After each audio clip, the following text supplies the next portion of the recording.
everyone. Welcome to the next episode of the Geneva Dialogue Talks. Today, we are gonna discuss the evolving global power dynamics, the changes that taken place in international order, and the big question would be to look at how does it influence the cyber diplomacy, tech, and efforts to secure cyberspace. My name is Anastasia Kazakova. I'm a Cyber Diplomacy Knowledge Fellow at DiploFoundation, and I'm also project coordinator of the Geneva Dialogue on Responsible Behavior in Cyberspace, a project which was established by the Swiss government and implemented by DiploFoundation with the support of different actors to discuss the implementation of the agreed cyber norms and overall efforts to ensure to bring more security and stability in cyberspace. We will discuss the topic further today and specifically would like to look at the implications of the growing multipolarity, of different alliances and shifts between them. Perhaps we'll also touch on different regional rivalries and international cooperation to ask the key question, how does it all influence the cyber diplomacy world in particular?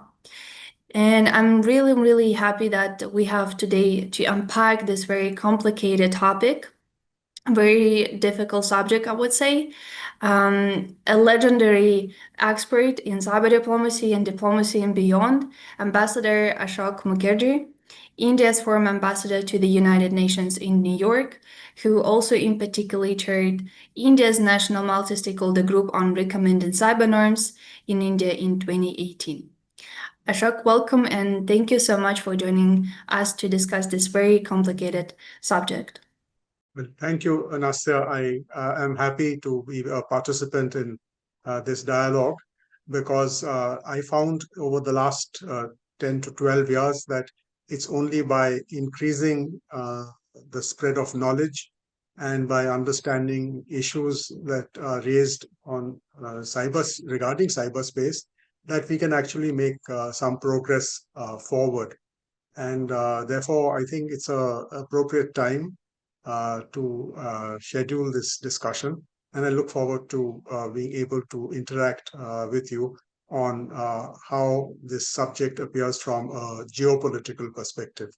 Thank you very much. I'm also personally very much look forward to learn from you, also to listen to carefully to what you may also share with us on this questions. I think we haven't discussed with you overall this matter of the evolving geopolitical landscape or changing international order. So I wanted to probably briefly ask you whether you agree that we have been observing tremendous shifts in the international order these days, and whether you believe that the way how this evolving geopolitical landscape is unfolding, what are the different impacts do you see on international cooperation and cyber norms and cyber diplomacy overall?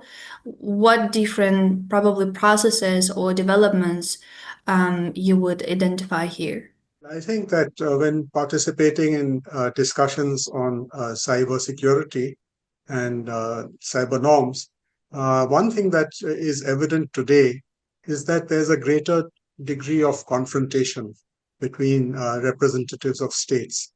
In my view, that is unfortunate because 25 years ago, when the multilateral process began on regulating cyberspace in the United Nations, the prevailing spirit was one of cooperation.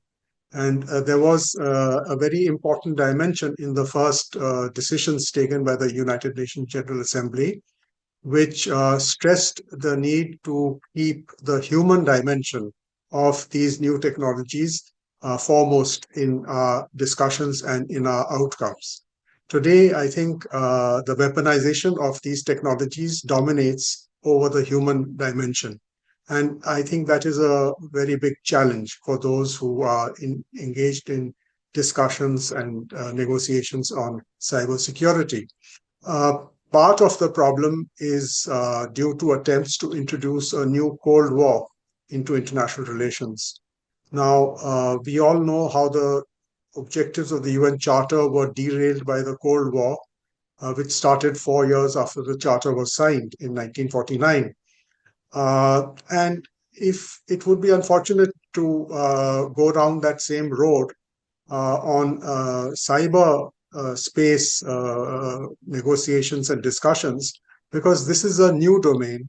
It does not really contain the elements which provoked the old Cold War. Uh, there are attempts to project an ideological confrontation, but I personally do not see an ideological confrontation in technology, in terms of technology.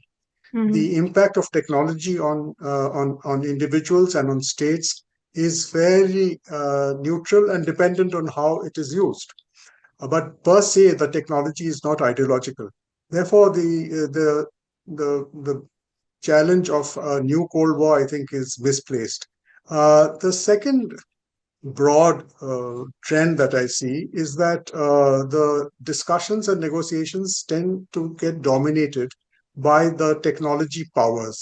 Mhm. Now, here you have on the one side the Western powers led by the United States, which is supported by the world's biggest technology companies. And on the other side, you have participation by China, which has also a fairly well developed technology base and experience. In the process, the majority of countries which we look at as the global south, developing countries in Asia, Africa, and Latin America, tend to get left out of these core discussions. And because most of the global south states today are not yet major stakeholders, either in cyber infrastructure or in the development of cyber technologies, they are not able to play the kind of role that their otherwise developmental experience and aspirations would make them play. Because they, in a sense, embody the human dimension, which the United Nations General Assembly had called for us to focus on in 1998 when it adopted the first resolution on cyber security. So that's how I see it, Nastia. I made a few notes, very interesting ones, and I'd like to follow up on your point about the new domain which cyberspace presents to all of us.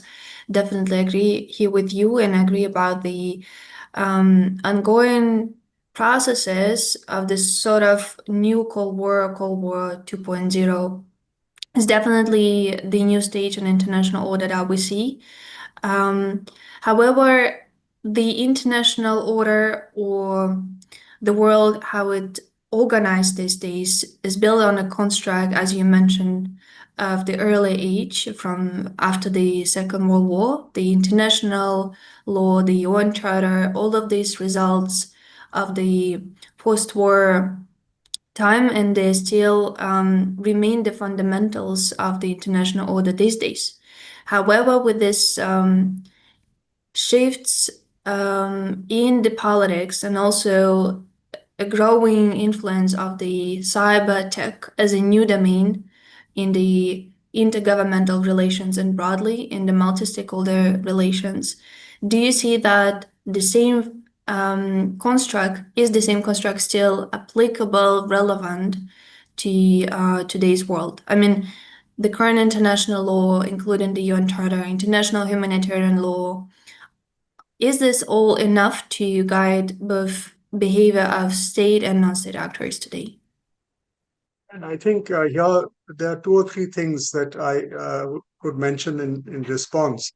The first is that international law, which generally is assumed to be the United Nations Charter in the discussions on cyber security, uh, that law was developed, negotiated in 1945, long before cyberspace came into existence. So, to apply that body of international law uh, to cyberspace in totality is not realistic, it's not relevant. The principles contained in the UN Charter uh, have been taken as a foundation stone, and the principles contained in Article 2 of the UN Charter, which revolve around state sovereignty, are important principles. I think that the concept of state sovereignty does apply in cyberspace, but it faces the challenge of the technology going across the jurisdiction of sovereignty of states. So, how do we reconcile the concept of state sovereignty with a reality on the ground that does not necessarily acknowledge and adhere to national boundaries, to national jurisdictions in which state sovereignty applies? So, this is a challenge, and I think that this needs to be elaborated upon through discussions. There are other elements of the United Nations Charter which, in my view, are being sought to be applied to cyberspace, but with those cannot be sustained. For example, Article 51 gives the right to self-defense under the UN Charter. Most people only read the first part, which is the right to self-defense, but they don't read the remaining part of Article 51, which gives the United Nations Security Council the overriding right to apply or to regularize the right to self-defense. Now, here we again coming to this point that in 1945, when Article 51 was negotiated and included in the UN Charter, the UN Security Council had by that time become a body of essentially 5 permanent members and some elected members, but the permanent members dominated since 1946 because of their veto. Now, in cyberspace, I do not see any ground reality which gives any of these 5 states the right to take decisions by using their veto. Some of these states, in fact, are in technological terms inferior to other states, including those from the global south, in terms of cyber technologies. So, what right do these states who are permanent members in the Security Council have to regulate the use of Article 51, which is the right to self-defense? So, having said that, I think the concept is important, that a state should have the right to defend itself, the right to self-defense. But how that will apply cannot be blanket terms referred to in terms of Article 51 of the UN Charter. I think the reference to Article 51 is misplaced because of what I just explained. The third thing that I think is important when looking at the international law and the UN Charter is something that is not recognized very often by a lot of people when discussing the use of international law in cyberspace. And that is that in the UN Charter, Article 12 clearly stipulates that if the Security Council is considering an issue, there's no role for the United Nations General Assembly. This is a very important provision of the UN Charter. I think this provision needs to be amended, but until it is amended, it is the international law through the UN Charter. So, if cyber security, cyber discussions are being conducted in the United Nations General Assembly, there is actually no role for the United Nations Security Council. But if you bring in provisions of the UN Charter which are administered or regulated by the UN Security Council in terms of threats to international peace and security, then by default, you're pushing cyber issues into the hands of the Security Council. And under Article 12 of the Charter, that issue then no longer belongs to the General Assembly. Now, that is a very big issue which needs to be discussed and understood. I don't think this issue has been sufficiently discussed in the public discussions that I have read or participated in so far. But fourth issue, and that is really relevant to cybersecurity, is the question of aggression and attribution. Now, in terms of attribution and aggression, the General Assembly had adopted a resolution in 1974, which defines aggression and gives specific examples of how to attribute aggression. It gave that resolution of the General Assembly to the Security Council to apply when the Security Council would respond to threats to international peace and security from aggression. But from 1975 onwards, the Security Council has never referred to the General Assembly resolution on defining aggression. So therefore, there is what I'm trying to get at is that there is really no scope in the existing UN Charter framework for us to put any of the issues that we are discussing on cybersecurity in the hands of the Security Council. And that must come out openly, that this is a UN General Assembly driven issue. There is no scope, given the ground realities which I've talked about, for any attempt by the Security Council to deal with cyber security. On the other body of international law that you have referred to, international humanitarian law, I think there the picture is slightly different, because the evolution of international humanitarian law came about because of participation of states and non-state actors. In fact, the role of the International Committee of the Red Cross is very well documented behind the Geneva Conventions, which are the foundation of international humanitarian law.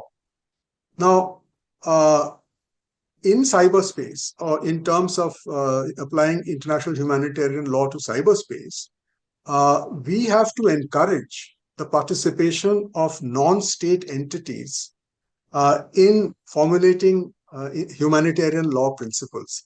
And I think that here we need actually to expand the activity rather than restrict it to the first committee of the United Nations General Assembly, where, to the best of my knowledge, none of the humanitarian actors have any role to play. They have not played any role of that kind, which I'm talking about, in terms of explaining how the principles of international humanitarian law, especially principles of proportionality, etc., which are discussed so often, but how do they enter into the body of international law which will deal with cyberspace. This is the point where we need to include non-state actors or other stakeholders. Now, it's not only the bodies like the ICRC, but I'm sure there are organizations, civil society organizations in many countries, states of the United Nations, which actually can contribute to fine-tuning what is meant by international humanitarian law in cyberspace. Because it's because the contribution of the ICRC came out of conditions of warfare. They observed warfare, they observed how human values, principles, rights were impacted by war, and they came up with the core humanitarian law principles on which revolve around human rights. Now, in cyberspace, we are not dealing with war, not yet. So therefore, we have to bring in a different perspective as well. And I think that the best placed actors to bring that perspective are civil society actors who have been actually increasing their profile as cyber technologies have impacted on on human activity.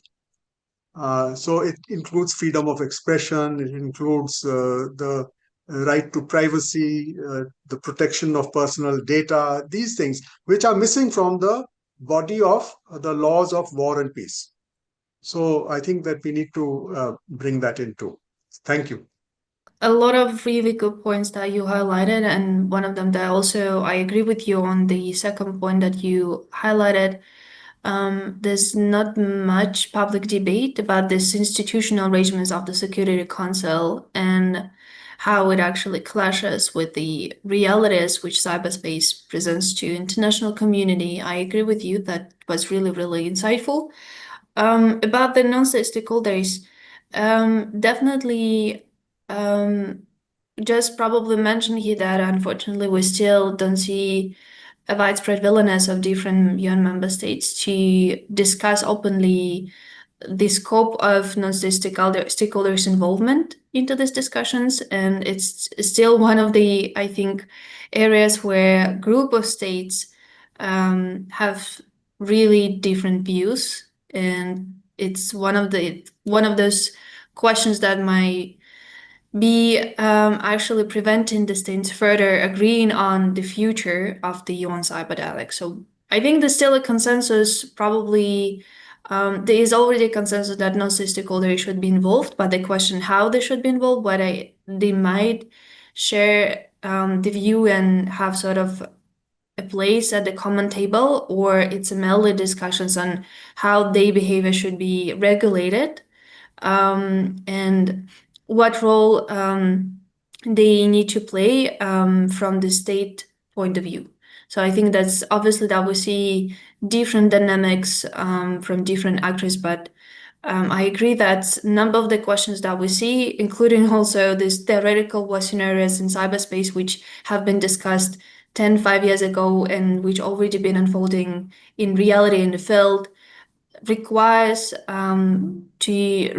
actually the participation of all of the stakeholders in these discussions as well, especially the big tech companies, which have direct access and control over the ICT infrastructure.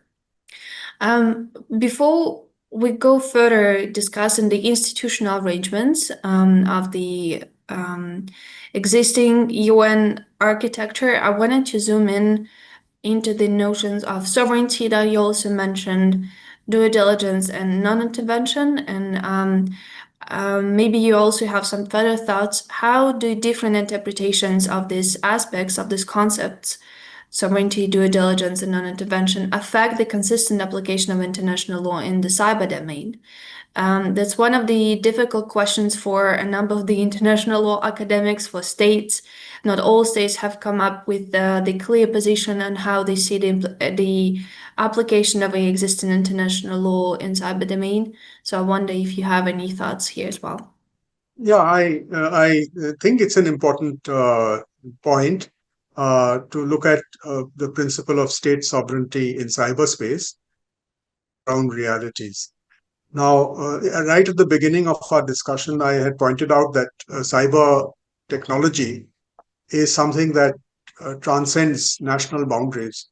It flows across borders, and therefore there was already from the beginning a kind of dynamic between where does the jurisdiction of the state, sovereign state, end, and what happens after the data, which is transmitted through cyberspace, goes into another jurisdiction. People like us, when we started this discussion 20 years ago, were participating in what is today called integrated globalized world. In the last 4 or 5 years, I think the trend is going in the other direction, where you are seeing the increased protectionism, barriers, tariffs on the one side, and then, of course, warfare, the use of military force to address issues in which cyber technology, as I mentioned, has also got weaponized. So the discussion which was there at the beginning is no longer there today. But that doesn't mean that the core principle of state sovereignty has become irrelevant. I think the principle of state sovereignty in an unstable world as we have today is even more important. And many states are investing more in upholding their state sovereignty. So that, in a sense, throws up a new set of challenges, because it's no longer the principle of international cooperation to transcend and have a global approach, but it's from the ground up. There are new kinds of challenges, barriers, which are being brought to assert state sovereignty. So this was not part of the discussion earlier, and therefore, excuse me. So therefore, we need to, I think, have a bigger dialogue, but a less public dialogue on this issue. Mm, Because what has happened, we have seen in the open ended working group and in the other discussions, the moment the dialogue is public, the moment it is webcast all over the world, the position of the states becomes rigid.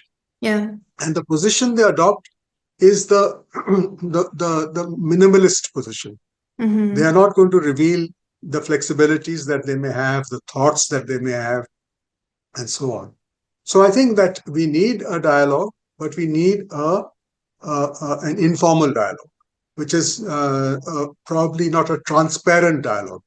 And therefore, I think that the principle of how state sovereignty will play out in the evolution of cyber security legislation and regulation is something that needs to be looked at.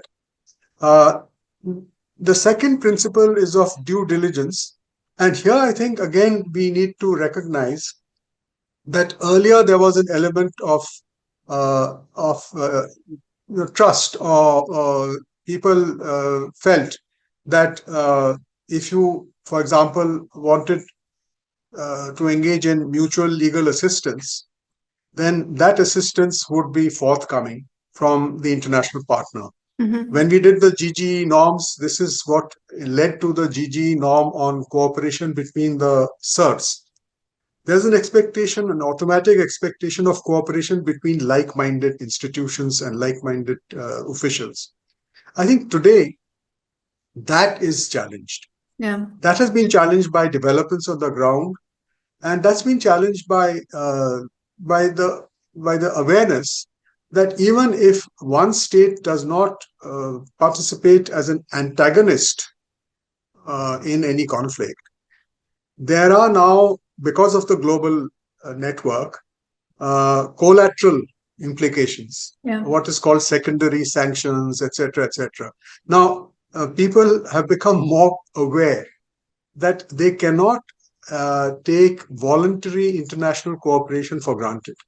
So, this throws up the challenge of whether in cyberspace and cybersecurity negotiations, we need to actually put more emphasis and more effort on drawing up a framework which would bring into effect what we took for granted 15 years ago, which was automatic international cooperation between institutions. And that is something that's very important. And I think that unless we do that, it'll actually feed into what many people call the fracturing or the balkanization of cyberspace. We need to take some confidence building measures to prevent that from happening. And I think that the key aspect of state sovereignty that should apply in this is non-interference in the internal affairs of sovereign states. Now, for a long time, non-interference was taken as a kind of autocratic thing versus a democratic, liberal Mm-hmm. approach. I think we need to revisit this whole argument and perspective, because non-interference today is more like, for example, taking a vaccination shot to prevent a pandemic from coming in. Mm-hmm. It's to be seen and understood differently than what it meant for a long time, when many people assumed that non-interference in the internal affairs of sovereign states means that that state can do what it wants. If it's strong enough, it will prevent anyone from entering its sovereign jurisdiction, and therefore they are outliers. I would today argue that no non-interference in the internal affairs of sovereign states in terms of cybersecurity is actually a positive thing, Mm-hmm. because it actually will help to build up the strength of a international cyber community, of an international cyberspace system. And therefore, this has to be built into the negotiations and discussions with this perspective as a positive thing rather than a negative thing. And I think that because, as I said at the beginning, there is no ideology in cyber technology, there is no ideology. So therefore, it should be possible to bring this approach on non-interference in the internal affairs of sovereign states into play. And that will allow states to actually show more flexibility in the discussions. That's what I think. Thank you so much again. So many points that I've been taking on my mind. Regarding the ideology, probably I would comment here briefly that I agree with you that there's inherently no ideology in this tech world, especially what we've seen. And maybe some people even remember the times when states haven't been so heavily involved in the tech world, in the way how the internet infrastructure is being maintained, controlled, and secured. And indeed, there was a lot of this borderless cooperation between different communities, driven by the desire to make, first of all, the good things, the public common good. But still, I think, especially after the beginning of the war between Russia and Ukraine, we've seen how those communities, for instance, the open source communities, the communities which primarily included technical experts of different sorts, cybersecurity researchers, incident response specialists, they also had to make a choice whether to join one or the other side in this conflict, and thus make a pretty straightforward decisions to either exclude certain members or minimize the participation, which led, I think, also this not foremost ideologically driven polarization, but still a polarizations that we could see. And I agree with you. That was a really good point about the necessity of the framework to somehow rethink this automatic cooperation between different communities in different jurisdictions, which is really should be the fundamentals of all the security efforts in cyberspace. I also wanted to go back to your earlier point about overall the diplomacy, and maybe to pivot here to the point that diplomacy is, as we've seen, is not merely indeed reading and announcing the positions within the UNOWG.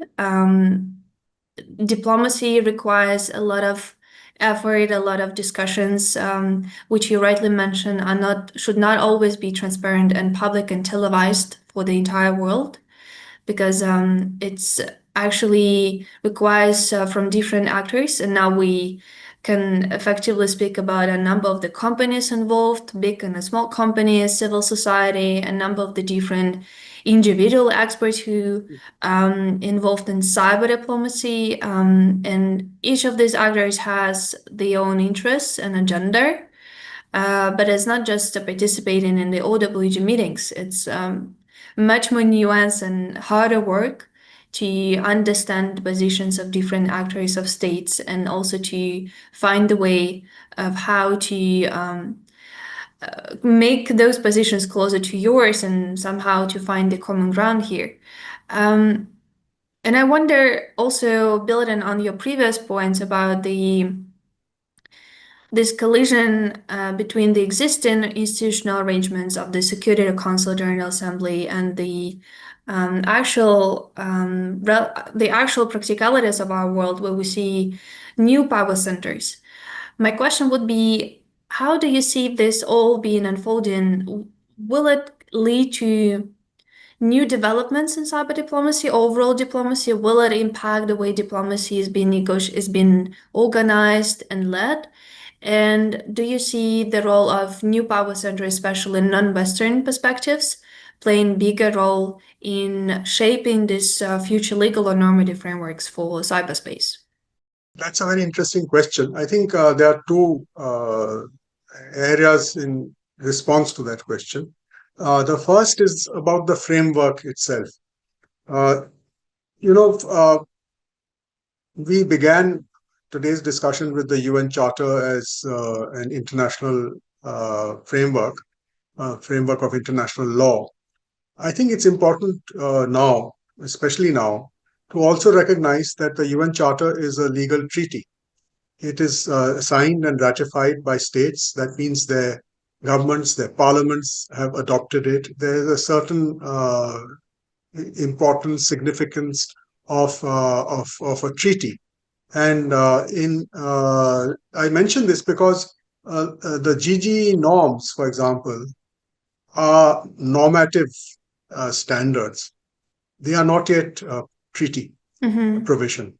So I think that we need to bring in this discussion into whatever we want to do with cyberspace in terms of ending up wanting to create a treaty or ending up wanting to go by norms, voluntary standards, etc. Now, in the interests of many states, especially today, is to preserve the treaty because the treaty is a balance of rights and obligations. A norm or standard is determined by the interests, the thinking of states. Many of them are coming from states which are powerful themselves and have powerful enterprises, corporations, stakeholders. That is not true of all states in the world. There are very few states which can compete in terms of influence of norms and standards with the states which are right now drawing up the rules of the game, calling it a rules-based order. So I think that in cyberspace discussions and negotiations, we have to come to first discuss and then agree upon whether we want to go down the path of a treaty or we want to go down the path of rules and norms. They are different. And I think that that's an important discussion in which countries which are of the global south have an interest. If you see the reaction to developments in the last 3 or 4 years, with the war in Europe and in Asia, there's a war going on in Asia as well. There are many wars in Asia, but there's one big war going on in Asia. There are issues involved which impact on the rights and obligations of a treaty and what is expected of a state under a treaty, including obligations that are placed on states which ratify treaties. And of course, the kind of flexibility that is there when rules are applied, because rules can be applied today, tomorrow they can change, and then there's uncertainty. So that's one point I think that's important. The second is the application itself of cyber technologies. This element has been probably not as actively discussed in the past few years as it should have. And I mention it because you asked me about the views and interests of the global south, other countries. You see, most of the countries have looked at and responded to cyber technologies for one reason, essentially, and that is that it has demonstrated its impact on their governance and development objectives. So for most states, cyber technologies are seen as a tool to empower individuals, to provide better governance, and to accelerate development. This is where cyber technologies are important. I mean, there's no reason for the big tech companies to be in India if it were not the case. Google, Microsoft, they are here for development-related issues, for human rights-related issues, because development is a human right. That's the General Assembly resolution of 1986. So in the discussions that are going on regulating cyberspace, this element is not mentioned very often. And that, I think, is now beginning to show up the challenge that negotiators are facing on the road ahead. Because the challenge they are facing is the challenge of responding to cyber technology regulations, either through a treaty or through rules, in terms of war and peace. None of them are bringing in the element of development. I have mentioned this often, even to you earlier, but the development dimension of cyber technologies is a critical dimension, which makes this technology relevant for so many millions of people across the world.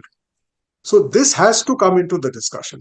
And therefore, some way has to be found to widen the scope of participation in the discussions on the way ahead on securing cyberspace. Because most countries are not looking at the use of cyber technologies for warfare, for example. They Yeah. are looking at the use of cyber technologies for development. And that is something that needs to be said upfront and much more forcefully than has been said so far. And I think that a part of the fault for not having said that forcefully is within the countries of the global south. Very few countries of the global south have participated in with this perspective that I've just talked about. And I mention it because when we were negotiating Agenda 2030 on sustainable development, there were only two or three developing countries who spoke of technology for development. And the technology facilitation mechanism that was created by Agenda 2013 2015 is essentially due to the sustained efforts of these two or three developing countries. But then, having got the mechanism in place, nothing much happened after that. And of course, now things have been overtaken by cyber technologies. In Mm-hmm. 2015, cyber technologies were not as dominant as they are today. Yeah. So, therefore, I think there's all the more reason to go back a little in time to look at the negotiations between 2013 and 2015 on the use of technologies for development. The two processes in the United Nations that contained this discussion were the Agenda 2030 Sustainable Development Goal process, in which technology became an overarching means of implementation. It's built into every SDG, and the ITU has a roadmap which explains where it works. But there's also the Tunis agenda, the review of the Tunis agenda, which took place also in 2015. And this year we are doing the next 10-year review of the Tunis agenda in September. So I hope that this voice of states which have experienced the way technology has changed their lives, that needs to be also brought into the discussion, which is otherwise taking place in a very rarefied atmosphere of war and peace. There is no element of development. And I think that that's very important. It's happening on the ground, I must admit, in the application of artificial intelligence. Mm-hmm. And that you can see. Even Yeah. at Diplo, we are tracking it. And I think that the experience of so many states now aware of artificial intelligence, aware of the way artificial intelligence can help them and can also harm them. I think that's a very good case study to focus on when having this discussion on non-Western perspectives or global South perspectives on the legal or normative frameworks for cyberspace. Thank you. I agree with you about the AI, the field where we somehow see slightly a little bit more progress than within the first committee of the UN when the behavior states has been discussed directly in the context of the use of ICTs. And I wonder whether for the future, this distinction between AI and broadly ICTs makes so much sense.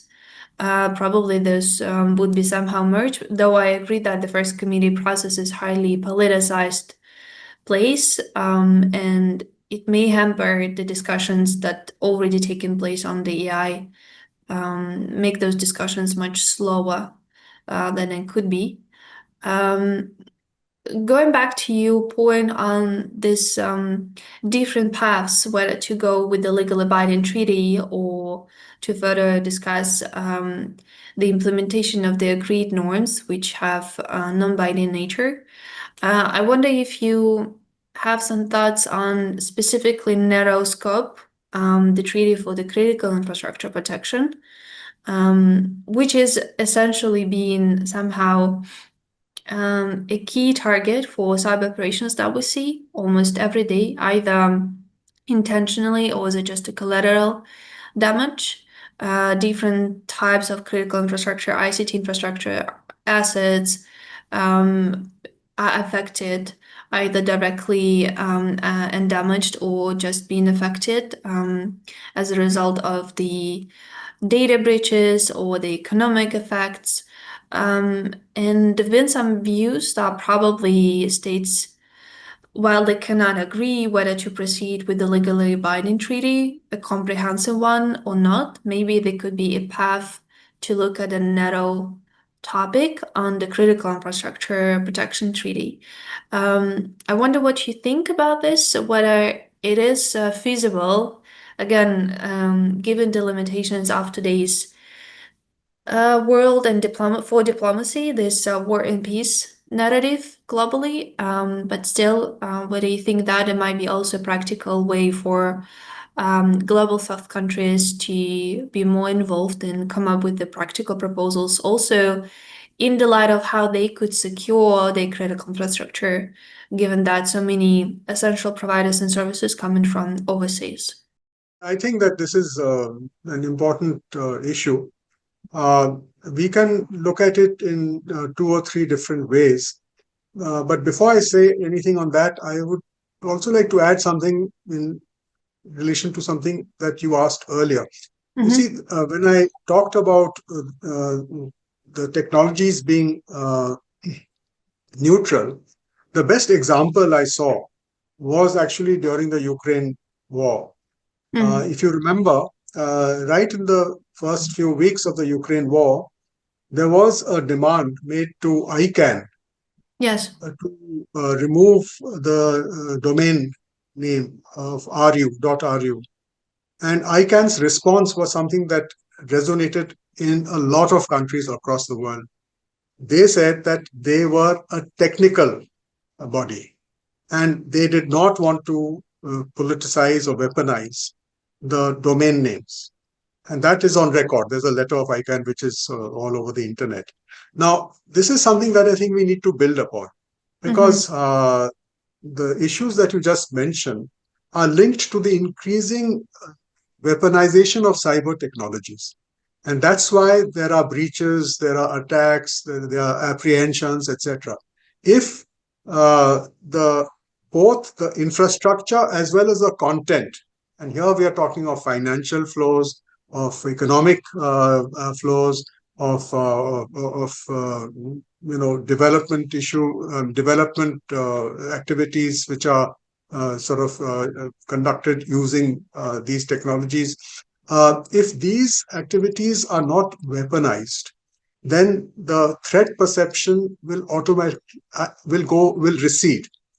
But the more and more there's weaponization of connectivity, of digital connectivity, the more and more the threat perception will increase. So that's the broad starting point. But to come to how the international community has responded to a challenge like this, I think there are two good examples which we can draw upon. The first is dealing with a similar domain, but a natural domain, the maritime domain, where in 1967 we started discussions on the need for a convention on the maritime domain. And it was only in 1982 that we ended up negotiating the United Nations Convention on the Law of the Sea. So UNCLOS. So the first point, therefore, is that these things don't happen immediately. They take time. They take time to bring everybody into the discussion and then to bring everybody into the negotiation. So therefore, to expect cybersecurity convention negotiations to start in July, and if they don't start in July, that means it's a failure, I think is wrong.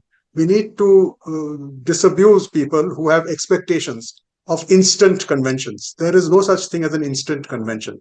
The instant, the legal convention, the framework that is to be sustained has to be developed in its own time. And I think that the UNCLOS experience shows that that took 15 to 17 years to do. Cyber security may take, we've started in 2019, but it may take till 2035. It is possible. And we should not give up on it because of the amount of time taken, because the technologies are also changing. Unlike in the maritime domain, the technologies in the cyber domain are changing. Now, no one would have foreseen AI when we started discussing cybersecurity issues in the GGE. There was no idea that there would be AI, but there's AI today, which is a reality. So now the GGE norms themselves have to be adapted to AI. So that's one experience. The second experience is the from 1972. We have tried to respond as an international community to the threat of terrorism. So in 1972, Israeli athletes were assassinated in the Munich Olympics. The United Nations got galvanized and set up an ad hoc working group. 1979, the ad hoc working group made its recommendation. And then the negotiations on countering terrorism in the United Nations General Assembly began in the 1990s when the Cold War finished. The lesson of what happened was that in 1994, 95, 96, a decision was taken in the General Assembly to have a two-track approach. On one track, they would have sectoral conventions countering terrorism. So countering nuclear terrorism, countering financing of terrorism, and so on. So these sectoral conventions were negotiated in sequence, one after the other. The Comprehensive Convention, which was proposed in 1996 and drafted in 2001, is yet to be adopted. So you can see the UN's own experience. And I think when you bring that to the cybersecurity basket of issues, it's possible to project that a norm of the GGE or a group of related norms of the GGE could be negotiated into a convention in a sectoral basis, meaning by themselves. And the entire set of norms could be linked up by a comprehensive convention on cybersecurity, which would, as I said, maybe come up in the next decade or so. It's possible to follow that approach. And the reason that is a realistic approach is that it would take care of the immediate concerns which you mentioned about the threats and the narrow sort of responses to cyber breaches, etc. So if you have sectoral conventions which prioritize what we really want to have legally binding treaties on or conventions on, then we move on those. And we keep discussing the principles and the institutions of cybersecurity as part of a comprehensive convention. So this is something that we are doing already in countering terrorism.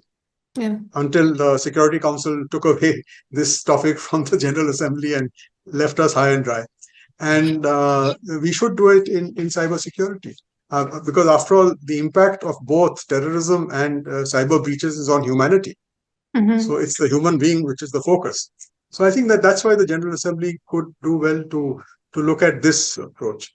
And third point, which I think could be relevant for negotiators while waiting for agreement to conclude conventions and so on, is to also look at how the world responded to dual technologies. Now, if you remember from 1974 onwards, nuclear technologies and delivery of nuclear material technologies, missiles, etc., were regulated in a not in a universal framework, but in a plurilateral framework by what are called the technology denial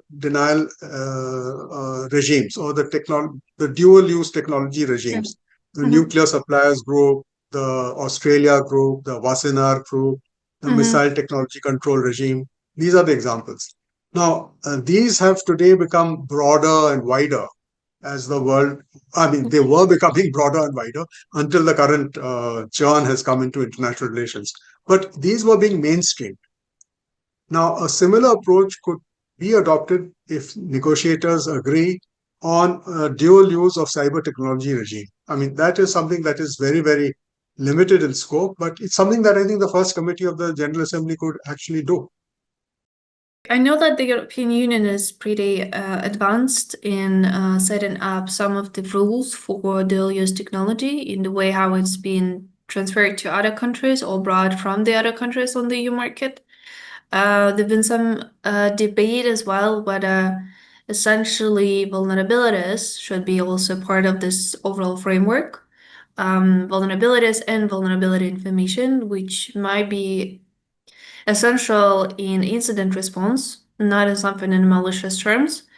But yeah, with that, I've personally definitely seen a lot of positions on the side of non-state stakeholders on this matter, and much more probably relevant experience and expertise to bring to those discussions rather than just from states. And I agree with you, that might be another field where practically different experts could be more engaged to support the negotiations between states.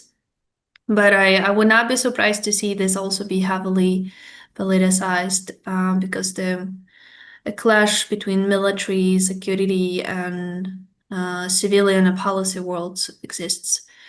I wanted to ask another question about the current UN Cyber Dialogue, the key place, which has its concluding session in a couple of 3 weeks in July. And that was at the end of the mandate, which started in 2021. I wonder whether you have any observations, personal observations on the end of this mandate. Maybe there have been some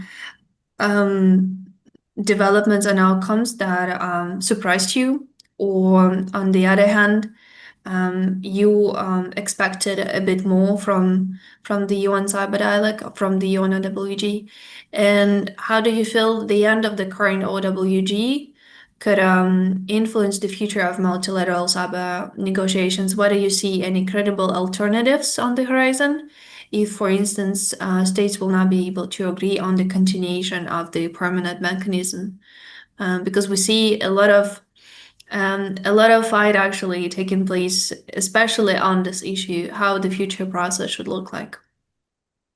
I think it's important to look at it in terms of the institution where the OEWG is located, which is the United Nations General Assembly. And in responding to these points that you have mentioned, I think it's important to look at how the UN General Assembly has dealt with these issues in the past. The first point is that the mandate, in this case, which comes to an end in July, is not a mandate that can just be extinguished. The United Nations General Assembly has many examples of mandates which are renewed if the objective has not been met. For example, the General Assembly had a mandate in 1999 on oceans and law of the seas, and that's been renewed and is going on till 2025. So it's a 25-year rolling mandate. There's a subject which is very close to people like us in India of UN Security Council reform. The General Assembly took a mandate in 2008, right? That mandate has been carried over every year. So there's no sacrosanct thing that a mandate ends and that's the end. Yeah. The mandate can always be rolled over.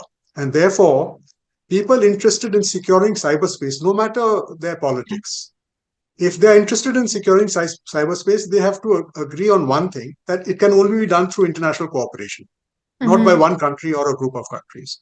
So if it has to require international cooperation, then you have to roll over the mandate. So that's the first point. The second point is that in the process of discussions during this mandate of the OEWG, some new things have happened which were not foreseen in 2019. The good example I gave is AI. Now, can that be used to tweak the mandate, to adjust the mandate? There are some things that have happened which have happened, as you and I have discussed, in weaponization of cyber technologies. Can that be also built in to improving or broadening or doing something with the existing mandate? I think these are indicators of good faith in negotiations, good faith in multilateral diplomacy. That if we don't have good faith, then there's no point of carrying on this discussion at all. Why wait till the end of July? We can stop it even tomorrow. But I think that most people belong to countries whose populations want a safe, predictable environment to apply cyber technologies. That's why they are there at the table. If their governments were not pushed by their populations, they would not be participating. And I know, at least from India, India has a very strong voice for international cooperation for securing cyberspace. Because we realize the vulnerabilities which have a tremendous impact on millions of people if something happens, if some breach takes place or some violation takes place. So I think that therefore the approach is that yes, July is coming. It's the deadline of the end of this mandate, but already discussions should begin on how to roll over the mandate, how to roll over this mandate. We have a president of the General Assembly from Africa.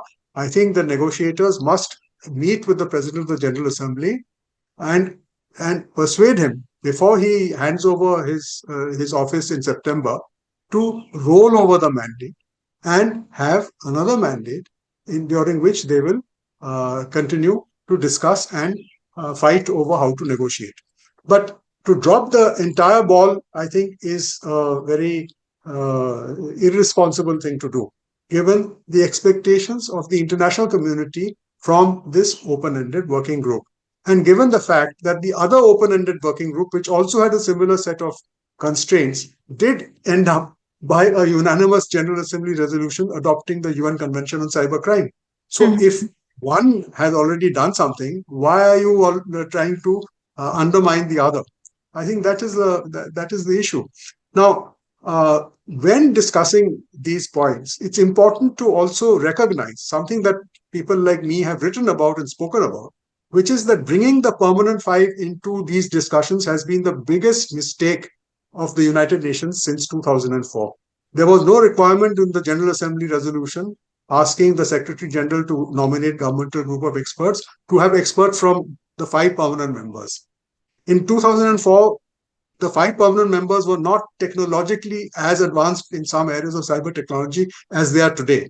There are other countries which were more advanced than them in 2004. So there was no requirement. But having brought the P5 into these discussions, part of the problems that the OEWG is facing today is because of the P5. It's not a very popular thing to say, but I think somebody has to say it.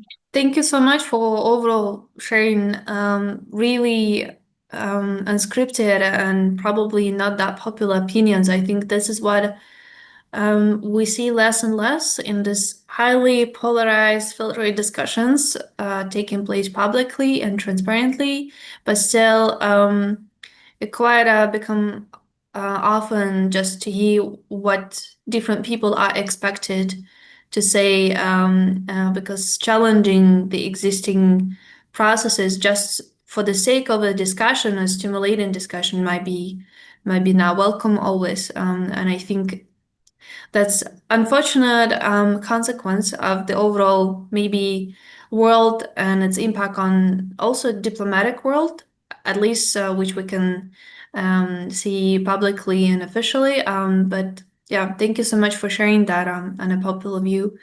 I'm not actually really eager to go further in the overall debate of whether the existing institutional framework of the Security Council and its impact on the international order is relevant today. I think that definitely is a really big topic. We see, I think for the past 5 years at least, broadly discussions that there should be some sort of a reform. But it's $1 million question how this reform should look like and whether there's a willingness from those also key permanent members to be open to that discussion as well. But I probably want to ask my concluding question for today. We can probably also deny the fact that the trust to the global institutions has been declining. And the number of the reasons for that, one of the reasons also that some states themselves facilitate this process of further lack of trust to those institutions because they show by their own example that they don't trust probably decisions made within those international multilateral institutions. And then some other reasons also to discuss, but I think this is just a fact that we could observe in the current international politics, that the international institutions may be heavily challenged these days, and criticized for the role that are probably expected to play. And the fact that they've been caught in also this very heavily politicized emerging Cold War situation. My question would be, how do you see this all impacting the diplomacy? Also, because as you mentioned, we live in a world where military solutions in a military way could be preferred to adjust the disputes between states rather than the diplomatic path. How do you also probably see the diplomacy and cyber diplomacy remaining effective for the future generations, for the future years to come? I think I would look at 3 points. Mm-hmm. The first is what you talked about, which is trust. If there's no trust between states, then there can be no diplomacy. So I think that's a clear indicator. So in the meetings of the OEWG, it should be possible for the chair to circulate a paper saying, do you trust the other delegations in the room or not? The delegations which do not trust each other should not be in the room. So that's the first and core point. Without trust, there is no diplomacy. The second is, and this is something that I mentioned to you earlier as well, that these discussions, these attempts are taking place within a treaty framework of the UN Charter. Now, it is to be acknowledged that the UN Charter cannot be set in stone and be relevant forever and ever. And it was the United States in May 1945 which proposed that clause should be included in the UN Charter for reviewing the provisions of the UN Charter. And there's a very interesting negotiating history of that clause, which is available in the UN archives, which resulted in Article 109 of the UN Charter. Article 109 of the UN Charter, I think, is a good platform to activate now that we have reached the stage of confrontation and warfare and disruption.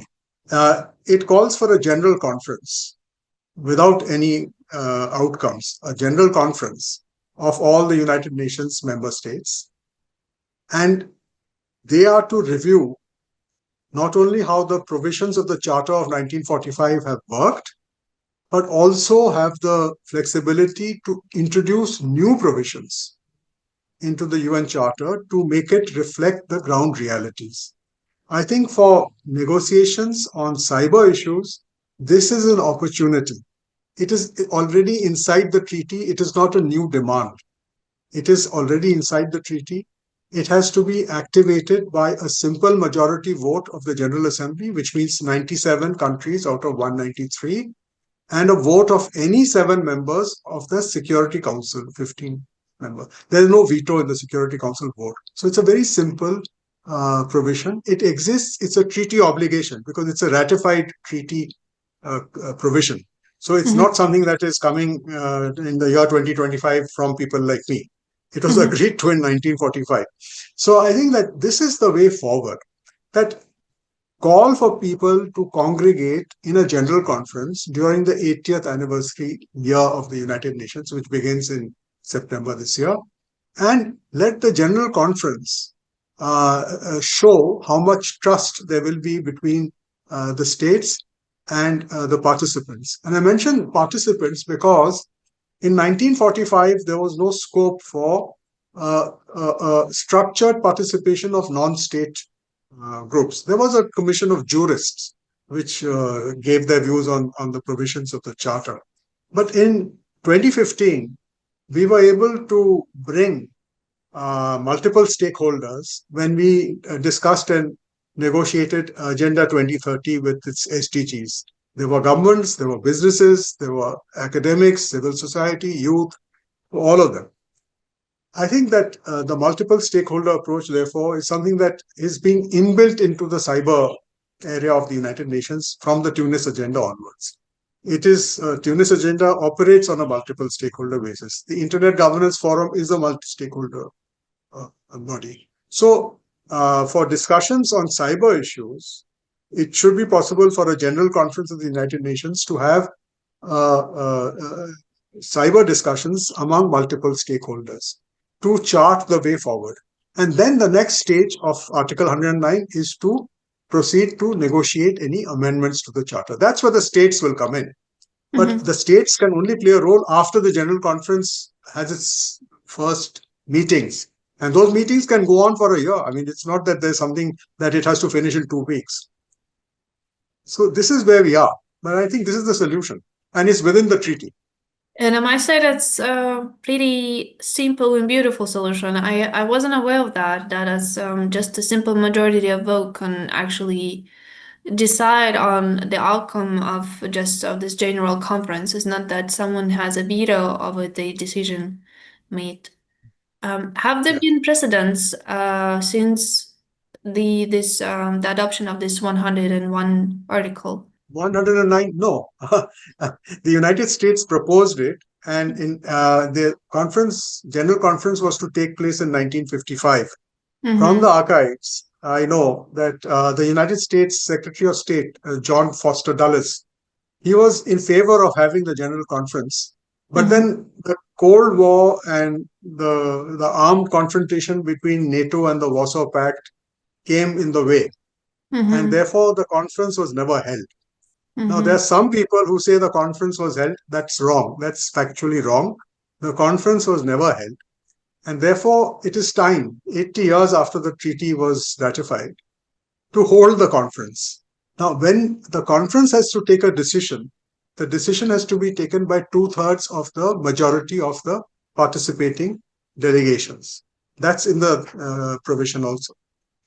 After that decision is taken, the amendment to the charter will be subject under the treaty to the veto of these permanent 5 members.